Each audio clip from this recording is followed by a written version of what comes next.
of needs to be inserted with B, right? So, where it needs to, right? Between 8 and 9. And then what does it do? There, it doesn't change anything, all right? And certainly moving it anywhere else doesn't make any sense. You went on each of the question types other than improving paragraphs of questions.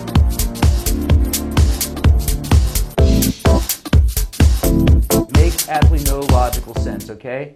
Gone, A. The word choice there is terrible. B, well, looks okay, right? It makes sense too. So let's keep it.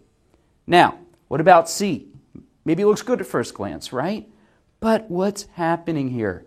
Something's missing in the sentence. What's missing?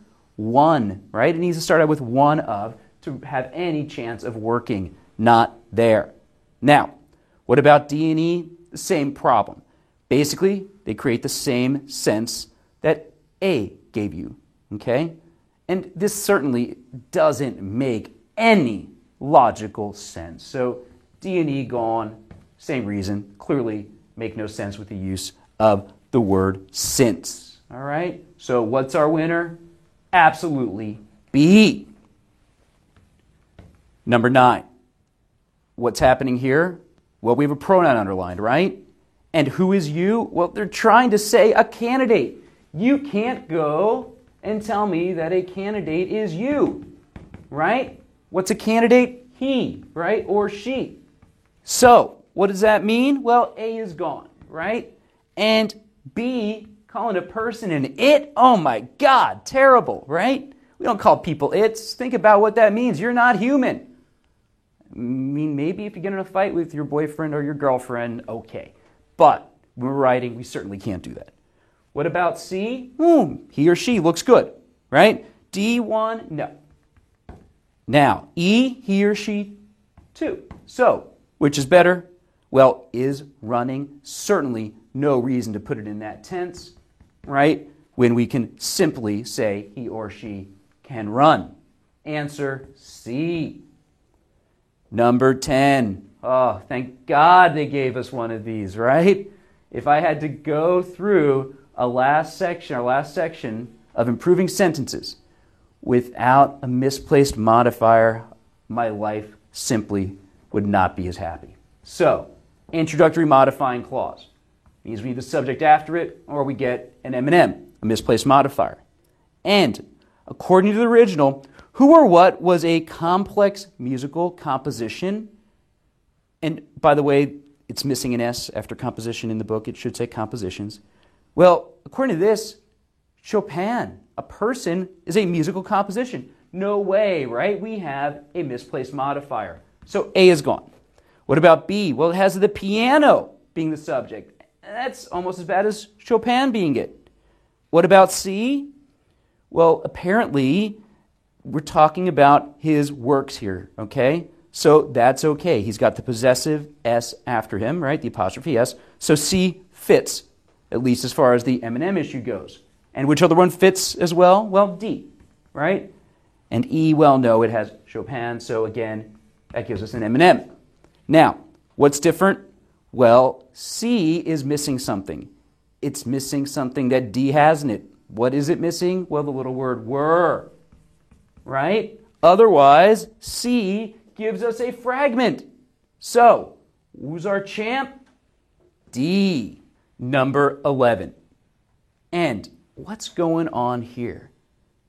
Well, I see he underlined, right? The pronoun. And then, before that, I see an antecedent, right? The lawyer. But is that the only possible antecedent? No. It could be the lawyer, right? Or the defendant, okay? So what does that mean? Two potential men gives us an ambiguous pronoun, okay? So, what do? We eliminate A. Now, B fixes it by saying his client. So, we know we're talking about the defendant. We like that. What about C? Well, ambiguous pronoun, just like the original. And D, obviously ridiculous, okay? Everything's in the wrong order, doesn't make any sense. As well as E, same issue, okay? Doesn't make sense as a sentence, and it's also a lot wordier than B. So, what's our winner? Well, if we spot the ambiguous pronoun, it becomes pretty simple. and B is our champ. Number 12. Let's check out the original. Anything wrong with it? Although this, that. Looks good, right? In fact, it's perfect. Now, if we have time issues, we're only going to look at the shorter answer choices, okay? So in this case, that would leave us looking at C and E, okay? I'll go through those afterwards, but let's take a look at C and E first. What's wrong with C? Subject verb, right? And then new subject verb, right? What does that create? We've got a run-on here, okay? So, sayonara, C. What about E? Well, the opposite of a run-on. The being creates what? A fragment, okay? Goodbye being and goodbye fragment. So, clearly, champion is going to be A. And just while we're at it, what's going on with B? Well, following, okay, the ing leads to a fragment again, okay? And in D, well, incredibly awkward, wordy, and makes very little sense, all right?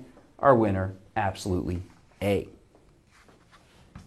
Number 13, our second to last question together. And one of our major error types yet again. What's happening here? Well, we have commas, right? And then we have a conjunction.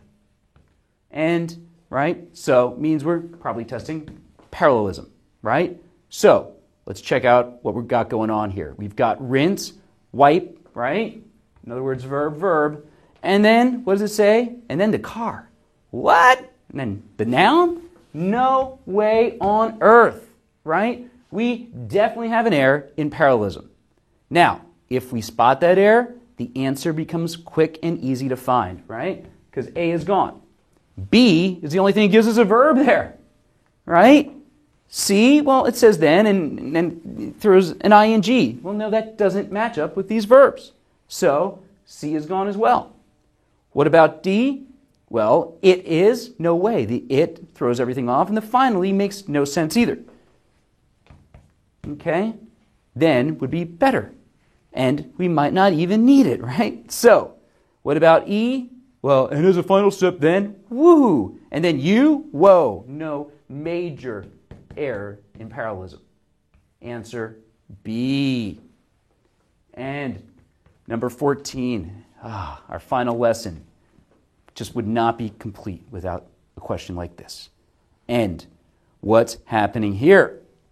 Well, what's being compared? Images, right, sent by email, they're trying to compare to a fax. Can you compare images to a fax? No way. Images have to relate to something that's like images, right? Or those of a fax. This is how they normally fix it, right? Now, means A is gone. Faulty comparison, right? What about B? Well, the same thing. It tries to compare images by email simply to a fax again. Another faulty comparison. C, images, it compares to those transmitted by fax. That's exactly what we're expecting. And what about D? Well, the same faulty comparison as in the original, and the same thing in E. So, everything, right, other than C, faulty comparisons. So, what does that mean? It means our answer is C. So, what are we going to do now? Well, we're going to do what we always do, right? We're going to tally up our score. So, 14 questions here. Number correct, number incorrect, and the number unanswered. Add that to your 35 questions from section 4, right? Gives you 49 possible points. Say you got 41 right today. Right, 4 wrong, so your raw score would be 39, and you can take that and convert it in the charts on pages 629 through 631. So now that we've come to the end of our rainbow, I want to say goodbye. Thanks for joining me. I hope you learned a good deal. I hope you improved your score dramatically during the course of the real tests. And I hope you got some extra practice and some extra insight by working through these Kaplan practice exams as well. So, For once, I can't say, catch you in the next module. Just going to say goodbye, and perhaps we'll meet in another class. Take care.